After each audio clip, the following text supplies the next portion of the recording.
আমাদের একজন সদস্য তানজিদ তামিম, আমার মনে হয় জোরে একটা করতালি হয়ে যায় প্লিজ, প্রত্যেকের জন্যই দেওয়া উচিত আমাদের। Thank you. আসসালামু আলাইকুম সবাইকে।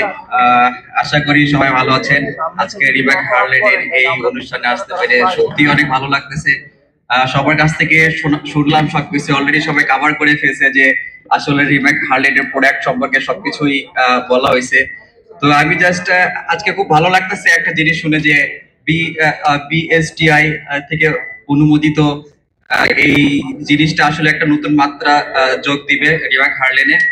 আর শত বিলিয়ন ডলারের বৈশ্বিক হালাল মার্কেটে প্রবেশ করেছে বাংলাদেশ। এটা আসলে সত্যি একটা আনন্দের ব্যাপার। আমি জাস্ট একটা কথাই বলবো যে রিব্যাক হার্লেন এমন একটি ব্র্যান্ড, আমাদের megastar number one Shakib Khan ভাই যেরকম আমাদের দেশকে রিপ্রেজেন্ট করছে, আমি আশা করব যে ভবিষ্যতে রিব্যাক হার্লেনও পুরো ওয়ার্ল্ডের ভিতরে নাম্বার ওয়ান ব্র্যান্ড হিসেবে পরিচিত হবে। সবাইকে অনেক ধন্যবাদ। Thank you. আসসালামু আলাইকুম।